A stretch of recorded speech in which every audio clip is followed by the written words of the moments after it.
ചെമ്പനീർപ്പൂവിൻ്റെ ഏറ്റവും പുതിയ വിശേഷങ്ങളിലോട്ട് എല്ലാവർക്കും സ്വാഗതം. അപ്പോൾ ആൻ്റണിയും അഞ്ജനയും കൂടി കള്ളക്കേസ് ഉണ്ടാക്കി നമ്മുടെ സച്ചിയെ ജയിലിൽ അടച്ചിരിക്കുകയാണല്ലോ.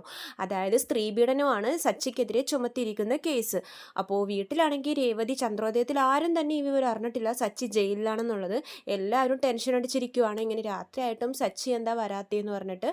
അപ്പോഴേക്കും ഈച്ച വരുമ്പോഴേക്കും ഈച്ചനോട് ചോദിക്കുന്നുണ്ട്, സച്ചിയുടെ വല്ല വിവരം ഉണ്ടോ ഈച്ചെ, ഞങ്ങൾ കുറേ നേരം നോക്കിയിരിക്കുന്നു എന്ന് പറയുമ്പോൾ ഈച്ച പറയുന്നുണ്ട്, സച്ചി രാവിലെ രേവതിയെ ആക്സിഡന്റ് ഉണ്ടാക്കിയ ആളെ കിട്ടിയെന്ന് പറഞ്ഞ് സ്റ്റേഷനിൽ പോയായിരുന്നല്ലോ, അതിനുശേഷം പിന്നെ ഞാൻ വിളിച്ചിട്ടില്ല, ഞാൻ അതിൻ്റെ വിശേഷം ചോദിക്കാനാ വീട്ടിലോട്ട് വന്നതെന്നൊക്കെ പറയുമ്പോഴേക്കും രേവതി പറയുന്നുണ്ട്, അയ്യോ ആ വിവരം പോലും ഞങ്ങളോട് പറഞ്ഞിട്ടില്ല, സച്ചിയേട്ടൻ സ്റ്റേഷനിൽ പോയെന്നോ, പക്ഷേ എന്നെ ഇങ്ങോട്ട് വന്നിട്ടുമില്ല വിളിച്ചിട്ടുമില്ല ഈച്ചയെന്നൊക്കെ പറയുമ്പോഴേക്കും ഈച്ചയും ശ്രീകാന്തും കൂടി നേരെ സ്റ്റേഷനിലോട്ട് പോവാണ് ആ രാത്രി അന്വേഷിക്കാൻ വേണ്ടിയിട്ട്.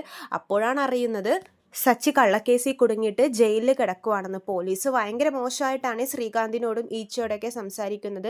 സ്ത്രീപീഡനമാണ് നിങ്ങളുടെ ചേട്ടനെതിരെ ചുമത്തിരിക്കുന്ന കേസ്. ഒരു പെണ്ണിനെ ആൻ്റണിയുടെ ഓഫീസിലിട്ട് നിങ്ങളുടെ ചേട്ടൻ തല്ലി ചതച്ചു എന്നൊക്കെ പറയുമ്പോഴേക്കും ശ്രീകാന്ത് പറയുന്നുണ്ട്, ഇല്ല സാർ, അതൊരു കള്ളക്കേസായിരിക്കുള്ളൂ, നിങ്ങളൊന്ന് അന്വേഷിച്ചിരുന്നെങ്കിൽ ഇതിൻ്റെ സത്യാവസ്ഥ പുറത്തു വരുമായിരുന്നു എന്ന് പറയുമ്പോഴേക്കും പോലീസ് അതൊന്നും വിശ്വസിക്കുന്നില്ല. പിന്നെ അവർ മെഡിക്കൽ സർട്ടിഫിക്കറ്റും നിറയെ ബാൻഡേജൊക്കെ കെട്ടിക്കൊണ്ടാണ് ഈ സ്റ്റേഷനിലോട്ട് വന്നത്. അതിൽ കൂടുതൽ എന്ത് തെളിവാണ് ഞങ്ങൾക്ക് വേണ്ടത്? നിന്റെ ചേട്ടൻ അവരെ തല്ലി ചതച്ചിട്ടുണ്ട്, അതുകൊണ്ട് ഞങ്ങൾ ഇവിടെ ഇട്ടിരിക്കുക, നിങ്ങൾ വക്കീലിനെ കൊണ്ടുപോലും വരാൻ നിൽക്കണ്ട, സ്ത്രീപീഡനം ആയതുകൊണ്ട് തന്നെ നല്ല ഊരിപ്പോരാൻ ഭയങ്കര പണിയാണ്, നാളെ അവനെ നമ്മൾ വേറെ ജയിലിലോട്ട് മാറ്റും, കോടതിയിലോട്ട് നമ്മൾ പ്രസൻറ്റ് ചെയ്യും എന്നൊക്കെ പറയുമ്പോഴേക്കും ശ്രീകാന്തിനും ഈച്ചക്കൊക്കെ ടെൻഷനാവുകയാണ്. അവരവിടെ വെച്ച് സച്ചിയോട് സംസാരിക്കുന്നുമുണ്ട്. സച്ചി പറയുന്നുണ്ട്, ഇല്ലടാ ശ്രീകാന്തേ, ഞാൻ ആ പെണ്ണിനെ തൊട്ടിട്ട് പോലും ഉണ്ടായിരുന്നില്ല, ആ പെണ്ണ് അവിടെ ഉള്ളത് കൊണ്ട് മാത്രമാണ് ഞാൻ ആൻ്റണിയെ വെറുതെ വിട്ടിട്ട് തിരിച്ചു വന്നത്, ഇത് കള്ളക്കേസാന്ന് പറയുമ്പോഴേക്കും ശ്രീകാന്ത് പറയുന്നുണ്ട്, എനിക്കറിയാം സച്ചിയേട്ടാ, വേണ്ടത് എന്താണെന്ന് വെച്ചാൽ ഞങ്ങൾ ചെയ്തോളാം, സച്ചിയേട്ടനെ എനിക്കറിയാലോ എന്നൊക്കെ പറഞ്ഞ് സച്ചിനെ സമാധാനിപ്പിച്ചിട്ട് ശ്രീകാന്തും ഈച്ചയും കൂടി സ്റ്റേഷനിൽ നിന്ന് ഇറങ്ങുവാണ്. വീട്ടിൽ പോയിട്ട് ഈ വിവരം വീട്ടിലുള്ളവരോട് പറയുമ്പോഴേക്കും രേവതിയൊക്കെ പൊട്ടിക്കരയുവാണ്. അയ്യോ എൻ്റെ സച്ചിയേട്ടൻ അങ്ങനെയൊന്നും ചെയ്യില്ല ശ്രീകാന്തേ, ഇത് കള്ളക്കേസാണെന്ന് പറയുവാണ്. അച്ഛനും അച്ഛമ്മയും എല്ലാവരും ഇരുന്ന് കരയുവാണ്. അപ്പോൾ നമ്മുടെ ശ്രുതിയാണെങ്കിലോ കുത്താൻ കിട്ടിയ അവസരമൊക്കെ നല്ലോണം വിനിയോഗിക്കുന്നുണ്ട്. ആ ശ്രീപീഡനായോണ്ട് തന്നെ അവനിനി ഊരിപ്പോരാൻ ഭയങ്കര പണിയായിരിക്കും, എത്ര നാൾ ജയിലിൽ കിടക്കേണ്ടി വരുമെന്നൊക്കെ ശ്രുതി ഇങ്ങനെ പറയുന്നുണ്ടേ. അച്ചാമ്മ നല്ല ചീത്ത പറയുന്നുണ്ട് ശ്രുതിയെ, ശ്രുതി നീ ഈ അവസരത്തിലെങ്കിലും ഒന്ന് വായ പൂട്ടിയിരിക്കുന്നുണ്ടോ, നീ ഇനി വാ തുറന്നാ നിനക്കിട്ട് ഞാൻ തരും എന്നൊക്കെ പറഞ്ഞ് അച്ചമ്മ ചീത്ത പറയുന്നുണ്ട്. എന്നിട്ട് രേവതിയെ സമാധാനിപ്പിക്കുന്നുമുണ്ട്. അപ്പോൾ വർഷ പറയുന്നുണ്ട്, എൻ്റെ പരിചയത്തിലൊരു വക്കീലുണ്ട്, ഞാൻ അദ്ദേഹത്തെ ഏർപ്പാട് ചെയ്യാം, എന്താന്ന് വെച്ചാൽ നമുക്ക് വേണ്ടത് എളുപ്പം ചെയ്യാമെന്ന് പറയുമ്പോഴേക്കും രവീന്ദ്രനും പറയുന്നുണ്ട്, എന്നാൽ മോളെ വർഷേ എളുപ്പം അഡ്വക്കേറ്റിനെ വിളിക്ക്, നമുക്ക് എളുപ്പം സച്ചിയെ ജയിലിൽ നിന്ന് ഇറക്കണം എന്നൊക്കെ പറയുവാണ്. അങ്ങനെ വർഷയുടെ അഡ്വക്കേറ്റിനെ വിളിച്ച് സംസാരിക്കുന്നൊക്കെയുണ്ട്. എന്നിട്ട് വർഷയും അഡ്വക്കേറ്റും ഒക്കെ ആയിട്ട് സ്റ്റേഷനിലോട്ട് പോവാണ്. സ്റ്റേഷനിലോട്ട് പോകുമ്പോഴെന്താ, ഈ പോലീസുകാർ ഒരു വിട്ടുവീഴ്ച പോലും ചെയ്യുന്നില്ല, സച്ചിയെ വിട്ട് തരില്ല എന്ന് തന്നെയാണ് അവർ പറയുന്നത്, ഒരു ജാമ്യം പോലും തരില്ല എന്ന് പറഞ്ഞ് വാദിക്കുവാണ് പോലീസുകാർ. ലാസ്റ്റ് ഒരു നിവർത്തിയില്ലാതെ വക്കീൽ പറയുന്നുണ്ട് വർഷയോട്, വർഷേ സ്ത്രീപീഡനം ആയതുകൊണ്ട് തന്നെ മെഡിക്കൽ സർട്ടിഫിക്കറ്റും എല്ലാ കാര്യങ്ങളും ഉണ്ട്, അതുകൊണ്ട് തന്നെ സച്ചിയെ പുറത്തിറക്കാൻ കുറച്ച് പണിയാണ് വർഷേ, ഞാനൊന്നും കൂടി ഒന്ന് ആലോചിക്കട്ടെ എന്ന് പറഞ്ഞിട്ട് അഡ്വക്കേറ്റ് പോവാണ്. വർഷ ഭയങ്കര നിരാശയിലാണ്. ഈ വിവരം വീട്ടിൽ പറയുമ്പോൾ വീണ്ടും രേവതിയും അച്ചമ്മയൊക്കെ ഭയങ്കരമായിട്ട് നിരാശപ്പെടുവാണ്. അപ്പോഴേക്കും അച്ചമ്മ പറയുന്നുണ്ട്, എൻ്റെ സച്ചി എന്തായാലും ഇങ്ങനെയൊന്നും ഒരു പെണ്ണിനോട് മോശമായിട്ട് പെരുമാറില്ല എന്ന് എനിക്കുറപ്പാണ്, കാരണം അവനെ വളർത്തിയത് ഞാനാ, ഇത് കള്ളക്കേസ് തന്നെയാ, ഇത് ഞാൻ തെളിയിക്കുക തന്നെ ചെയ്യുന്ന അച്ചമ്മ പറയുവാണ്. എന്നിട്ട് അച്ചമ്മ ശ്രീകാന്തിനോട് ചോദിക്കുന്നുണ്ട്, ശ്രീകാന്തേ അതാരാണ് ഈ കേസ് കൊടുത്തെന്നൊക്കെ നിനക്കറിയാവോടാ, ഏത് പെണ്ണാ സ്ത്രീപീഡനത്തിന് സച്ചി അകത്തിട്ടിരിക്കുന്നതെന്ന് ചോദിക്കുമ്പോഴേക്കും നമ്മുടെ ശ്രീകാന്ത് പറയുന്നുണ്ട്, അച്ഛമ്മേ സ്റ്റേഷനിൽ നമ്മൾ ചോദിച്ചപ്പോഴേക്കും അഞ്ജന എന്ന് പറഞ്ഞ പെണ്ണെന്നാണ് പറഞ്ഞത്, ഇവിടെ അടുത്തുള്ളൊരു റോഡിലാണ് അവളുടെ വീടെന്നൊക്കെ ശ്രീകാന്ത് പറയുന്നുണ്ട്. കാരണം പോലീസുകാർ ശ്രീകാന്തും ഈച്ചയും കൂടി അന്വേഷിക്കാൻ പോയപ്പോഴേക്കും അവരുടെ ഡീറ്റെയിൽസ് ഒക്കെ കൊടുത്തിട്ടുണ്ടായിരുന്നേ.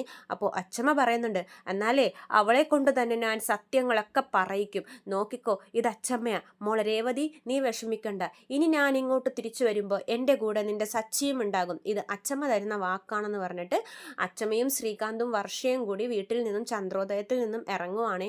എന്നിട്ട് നേരെ പോകുവാണ് ഈ അഞ്ജനയുടെ വീട്ടിലോട്ട്. അച്ചമ്മക്കാണെങ്കിൽ നല്ല ദേഷ്യം, നല്ല കലിപ്പിലാണ് അച്ചമ്മ ഇങ്ങനെ പോകുന്നത്. വീട്ടിൽ അഞ്ജനയുടെ വീട് കണ്ടുപിടിച്ച് കഴിയുമ്പോഴേക്കും കോളിംഗ് ബെല്ലൊക്കെ അടിക്കുന്നുണ്ട്. പക്ഷെ ആരും തുറക്കുന്നില്ലേ ഡോറ്. അവസാനം അച്ചമ്മ ചവിട്ടി തുറക്കുവാണ് ഡോറ്. അപ്പോഴേക്കും അഞ്ജന അവിടെ ഇരുന്ന് ടി വിയും പാട്ടൊക്കെ നല്ല ഒച്ചത്തിൽ വെച്ചിട്ട് അവിടെ ഇരിക്കുമായിരിക്കും. അപ്പോഴേക്കും അഞ്ജനെ കാണുമ്പോഴേക്കും നമ്മുടെ അച്ചമ്മ ഇങ്ങനെ ദേഷ്യത്തിൽ ഇങ്ങനെ നോക്കി നിൽക്കുവാണ്. എടി അഞ്ജനി എന്ന് പറഞ്ഞ ഒച്ചത്തിൽ വിളിക്കുമ്പോഴേക്കും അഞ്ജന ചാടി എഴുന്നേൽക്കുന്നുണ്ട്. അപ്പോൾ അഞ്ജന ചോദിക്കുന്നുണ്ട്, ആരാ, എന്ത് വേണമെന്ന് ചോദിക്കുമ്പോഴേക്കും അച്ചമ്മ ചോദിക്കും, നീയല്ലേ അഞ്ജന? അപ്പോൾ അഞ്ജന പറയുന്നുണ്ട്, അതെ, ആരാ, എന്ത് വേണമെന്ന് ചോദിക്കുമ്പോഴേക്കും അച്ചമ്മ പറയുന്നുണ്ട്, നീ ഇപ്പം തന്നെ ഞങ്ങളുടെ കൂടെ വരണം. അപ്പോൾ അഞ്ജന പറയും, ഞാൻ എന്തിനാ നിങ്ങളുടെ കൂടെ വരുന്നത്, നിങ്ങളൊക്കെ ആരാ, ആദ്യം ചോദിച്ചതിന് മറുപടി പറയാമെന്ന് പറയുമ്പോഴേക്കും അച്ചമ്മ പറയുന്നുണ്ട്, എവിടെയാണ് നിന്റെ ബാൻഡേജ്, എവിടെയാണ് നിന്റെ പരിക്കുകൾ, എൻ്റെ മോൻ നിന്നെ തല്ലി ചതച്ചെന്നല്ലേ പറഞ്ഞത്, എവിടെ, ഒരു പാടെങ്കിലും കാണിച്ചു താടി എന്ന് പറയുമ്പോഴേക്കും അഞ്ജനക്ക് കാര്യം മനസ്സിലാവുന്നുണ്ട്. അഞ്ജന ഒന്നും മിണ്ടുന്നില്ല. അപ്പോൾ അച്ചമ്മ പറയുന്നുണ്ട്, ദേ, മര്യാദക്ക് നീ സത്യം പറഞ്ഞോ, അല്ലെങ്കിൽ നിനക്ക് ഏതായാലും മെഡിക്കൽ സർട്ടിഫിക്കറ്റ് ഉണ്ട്, കൈയും കാലും ഒടിഞ്ഞു എന്ന് പറഞ്ഞിട്ട്. അപ്പോൾ ഇനി ഞങ്ങൾ ഒടിച്ചാലും ഇനി ഇതിൽ കൂടുതലൊന്നും വരാനൊന്നും പോകുന്നില്ല. ഏതായാലും സച്ചി ജയിലിലല്ലേ നിന്നെ തല്ലി ചതച്ചു എന്ന് പറഞ്ഞിട്ട്. അപ്പോൾ അത് ഞങ്ങളായിട്ട് തീർത്തോളാം, ഞങ്ങൾ ശരിക്കും നിന്നെ തല്ലി ചതച്ചോളാം. നിനക്കൊരു കുഴപ്പമില്ലല്ലോടി, ഇവിടെ ടി വിയും കണ്ട് സുഖിക്കുമല്ലോ. എൻ്റെ മോൻ അവിടെ ജയിലിൽ കിടക്കുക, നിനക്കറിയാവോ, കള്ള കേസും കൊടുത്ത് അവൾ ഇവിടെ വീട്ടിൽ പതുങ്ങിയിരിക്കുക. സത്യം പറയടി, അല്ലെങ്കിൽ ഞാൻ നേരത്തെ പറഞ്ഞതുപോലെ ചെയ്യും, നിന്റെ കൈയും കാലും ഞാൻ ഇപ്പം തന്നെ തല്ലി ഒടിക്കും എന്നൊക്കെ അച്ചമ്മ നല്ല മാസ് ഡയലോഗൊക്കെ അടിക്കുവാണേ. അപ്പോഴേക്കും അഞ്ജന പേടിക്കുന്നുണ്ട്. കാരണം അഞ്ജന പറയുന്നുണ്ട്, അയ്യോ എന്നെ ഒന്നും ചെയ്യല്ലേ, ഞാൻ സത്യങ്ങളൊക്കെ പറയാം, ഞാൻ ആൻ്റണിക്ക് വേണ്ടിയാണ് ഇങ്ങനെയൊക്കെ ചെയ്തത്. അപ്പോൾ അച്ഛമ്മ പറയുന്നുണ്ട്, ആൻ്റണിയോ? അതെ, ആൻ്റണി എനിക്ക് പൈസ തരാമെന്ന് പറഞ്ഞിട്ടുണ്ടായിരുന്നു, ഇങ്ങനൊരു സഹായം ചെയ്താലേ എനിക്ക് പൈസ തരുള്ളൂ എന്ന് പറഞ്ഞുകൊണ്ട് ഞാനൊരു കള്ള പരാതി കൊടുത്തതാന്നൊക്കെ പറയുവാണ്. അച്ഛമ്മ അപ്പം തന്നെ ഒറ്റയടി മുഖത്തിട്ട് കൊടുക്കുവാണ്. നീയൊക്കെ ഒരു പെണ്ണാണോടി, ഒരു ആണിനെതിരെ പോയി സ്ത്രീപീഡനത്തിന് കേസ് കൊടുക്കാൻ വേണ്ടി നീ ഇപ്പോൾ തന്നെ ഞങ്ങളുടെ കൂടെ വരണം, എന്നിട്ട് ഇതിലെ സത്യാവസ്ഥ അവിടെ SIനോട് ബോധിപ്പിക്കണം എന്നൊക്കെ പറയുവാണ്. അപ്പോൾ അഞ്ജന പറയുന്നുണ്ട്, ആ ഞാൻ വരാം, എന്നെ ഒന്നും ചെയ്യരുത് എന്നൊക്കെ പറയുമ്പോഴേക്കും അച്ഛമ്മ പറയുന്നുണ്ട്, നീ സത്യം പറഞ്ഞാൽ ഒന്നും ചെയ്യില്ല, അതല്ല സ്റ്റേഷനിൽ പോയിട്ട് വല്ല ഉടായ്പും പറയുവാണെങ്കിൽ നിന്റെ കാര്യം മോളെ എന്നൊക്കെ പറഞ്ഞിട്ട് അച്ഛമ്മ ഭീഷണിപ്പെടുത്തി അച്ഛമ്മയും ശ്രീകാന്തും ഈച്ചയും കൂടി അഞ്ജനയും കൂടി നേരെ സ്റ്റേഷനിൽ പോവാണ്. എന്നിട്ട് സ്റ്റേഷനിൽ എത്തുമ്പോഴേക്കും ഇവർ പുറത്ത് നിന്നിട്ട് അച്ഛമ്മ മാത്രമാണ് അകത്തോട്ട് കയറുന്നത്. തള്ളി കയറി പോകുമ്പോഴേക്കും SI ചോദിക്കുന്നുണ്ട്, നിങ്ങളിതെങ്ങോട്ടാ, ആരാ, എന്ത് വേണമെന്ന് പറയുമ്പോഴേക്കും അച്ഛമ്മ പറയുന്നുണ്ട്, ഞാനേ എൻ്റെ മോനെ കൊണ്ടുപോകാൻ വേണ്ടി വന്നതാ. അപ്പോൾ അയാൾ SI പറയും, മോനോ, ഏതു മോൻ? എൻ്റെ സച്ചി മോൻ, ഇറക്കി വിട അവനെന്ന് പറയുമ്പോഴേക്കും SI പറയുന്നുണ്ട്, ഓ, സച്ചി ഇറക്കാൻ വന്നതാണോ, പ്രായമായില്ലേ, ഇനി വീട്ടിലിരുന്നൂടെ എന്ന് ചോദിക്കുമ്പോഴേക്കും അച്ഛമ്മ പറയുന്നുണ്ട്, നിങ്ങളൊക്കെ ഒരു പോലീസാണോ, SI ആണോ, ഒരു പരാതി വരുമ്പോൾ അതിൽ വല്ല സത്യാവസ്ഥയുണ്ടോ എന്നൊക്കെ അറിയണ്ടേ. അപ്പോഴേക്കും SIക്ക് ദേഷ്യം വരുകയും, നിങ്ങളെന്നെ നിയമമൊന്നും പഠിപ്പിക്കാൻ നിൽക്കണ്ട, മെഡിക്കൽ സർട്ടിഫിക്കറ്റും ബാൻഡേജും ആയിട്ട് ഒരു പെണ്ണ് ഇവിടെ സ്ത്രീ പീഡനത്തിനാണ് കേസ് ഫയൽ ചെയ്തിരിക്കുന്നത്, അതുകൊണ്ട് ഞങ്ങൾ അപ്പം തന്നെ അവനെ പിടിച്ച് ജയിലിലിട്ടു. അപ്പോഴേക്കും അച്ഛമ്മ പറയുന്നുണ്ട്, എന്നാലേ ആ പിടിച്ചിട്ട ആളെ ഞാൻ ഇപ്പം തന്നെ വീട്ടിൽ കൊണ്ടുപോകുമെന്ന് പറയുമ്പോൾ SI പറയുന്നുണ്ട്, ഇല്ല, അവൻ ഇനി മുതൽ ജയിലിലായിരിക്കും ഉറങ്ങാൻ പോകുന്നതെന്ന് പറയുമ്പോൾ അച്ഛമ്മ പറയും, ജയിലല്ല, അവൻ എൻ്റെ വീട്ടിൽ തന്നെ സുഖമായിട്ട് കിടന്നുറങ്ങും, അവനെ ഇറക്കി വിടടോ മര്യാദക്കെന്ന് പറയുമ്പോഴേക്കും SIക്ക് ദേഷ്യം വരുവേ. നിങ്ങളോടല്ലേ പറഞ്ഞത്, സ്ത്രീപീഡനായോണ്ട് തന്നെ നിങ്ങളുടെ മോനെ ഇറങ്ങിപ്പോരാൻ കുറച്ച് പണിയായിരിക്കും. അപ്പോഴേക്കും അച്ഛമ്മ പറയും, ഓ, സ്ത്രീപീഡനം, ഏത് പെണ്ണിനെ അവൻ പീഡിപ്പിച്ചെന്ന് ചോദിക്കുമ്പോഴേക്കും SI പറയുന്നുണ്ട്, അഞ്ജന. അപ്പോഴേക്കും അച്ഛമ്മ പറയുന്നുണ്ട്, എടാ ശ്രീകാന്തേ, നീ ഇങ്ങോട്ടൊന്ന് വന്നേന്ന് പറയുമ്പോഴേക്കും ശ്രീകാന്തും മീച്ചയും കൂടി പുറത്ത് നിന്ന് അഞ്ജനയും കൊണ്ട് അകത്തോട്ട് കയറുവാണേ. അഞ്ജനയെ കാണുന്നതും നമ്മുടെ SIയൊക്കെ അങ്ങനെ ഞെട്ടി നിൽക്കുവാണ്. കാരണം അഞ്ജനയുടെ മേത്ത് ഒരു പരിക്ക് പോലും ഇല്ല. ശ്രീകാന്തിൻ്റെ കൂടെ ഭയങ്കര വിഷമത്തിൽ പേടിച്ച് ടെൻഷൻ അടിച്ചിട്ടാണ് അഞ്ജന നിൽക്കുന്നത്. അപ്പോഴേക്കും അച്ഛമ്മ പറയുന്നുണ്ട്, ഇതല്ലേ നിങ്ങൾ പറഞ്ഞ അഞ്ജന, എവിടെ നിങ്ങൾ പറഞ്ഞ അവളുടെ ബാൻഡേജും പരിക്കുകളൊക്കെ, ഒരു പരിക്കെങ്കിലും കാണിച്ചതാന്ന് പറയുമ്പോഴേക്കും SI ഒന്നും മിണ്ടുന്നില്ലേ. SI അവിടെ ഒന്നും മിണ്ടാതെ പോയിരിക്കുവാണ്. അപ്പോഴേക്കും അച്ഛമ്മ പറയുന്നുണ്ട്, ഇപ്പം മനസ്സിലായില്ലേ ഇതൊരു കള്ളക്കേസാണെന്ന്, ഒരു പെണ്ണൊരു പരാതി തരുമ്പോൾ തന്നെ അതിൽ വല്ല സത്യാവസ്ഥയുണ്ടോ എന്ന് നിങ്ങൾക്കൊന്ന് അന്വേഷിക്കാൻ പാടില്ലേ. എൻ്റെ മോൻ ഒരു പരാതി ഇവിടെ തന്നായിരുന്നല്ലോ, എൻ്റെ മോളെ ആക്സിഡൻ്റ് ആക്കിയ കാറ് കണ്ടുപിടിക്കാൻ വേണ്ടിയിട്ട്, അത് നിങ്ങൾക്ക് പറ്റിയില്ല. പക്ഷെ ഒരു കള്ളപ്പരാതി വന്നപ്പോൾ തന്നെ എൻ്റെ മകനെ പിടിച്ച് ജയിലിലിടുകയും ചെയ്തു, മര്യാദക്ക് അവനെ തുറന്നു വിടടോ എന്ന് പറയുമ്പോഴേക്കും SI പറയുന്നുണ്ട്, എടോ അവനെ അങ്ങ് തുറന്നു വിട്ടേക്കെന്ന് പറയുവാണ്.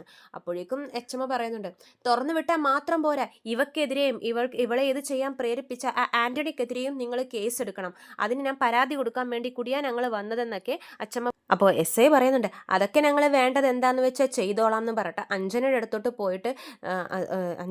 പോയിട്ട് ചീത്ത പറയുന്നുണ്ട് ഈ SI, എടി നീ കള്ളപ്പരാതിയാണല്ലേ ഇപ്പോൾ ഇങ്ങോട്ട് കൊണ്ടുവന്നത്, ഏത് മെഡിക്കൽ ഓഫീസറാണ് നിനക്ക് ഇങ്ങനത്തെ ഒരു സർട്ടിഫിക്കറ്റ് ഉണ്ടാക്കി തന്നത്, ഇങ്ങോട്ട് വാടി എന്ന് പറഞ്ഞിട്ട് അഞ്ജനയും കൂട്ടി ജയിലിലോട്ട് പോവാണേ. എന്നിട്ട് അവിടത്തുള്ള മറ്റുള്ള പോലീസുകാരോട് പറയുന്നുണ്ട്, നിങ്ങൾ പെട്ടെന്ന് തന്നെ ആ ആൻ്റണിയും പൊക്കിക്കൊണ്ടുവാ, അവൻ അവൻ്റെ ഓഫീസിൽ കാണും, ഇവരെ രണ്ടുപേരെയും ഇപ്പം തന്നെ കള്ളക്കേസ് തന്നതിനെ പിടിച്ച് ജയിലിലിടണം എന്നൊക്കെ പറഞ്ഞിട്ട് അഞ്ജനെ പിടിച്ച് ലോക്കപ്പിലിടുവാണേ. അപ്പോഴേക്കും സച്ചി ലോക്കപ്പിൽ നിന്ന് ഇറങ്ങി വരുവാണ്.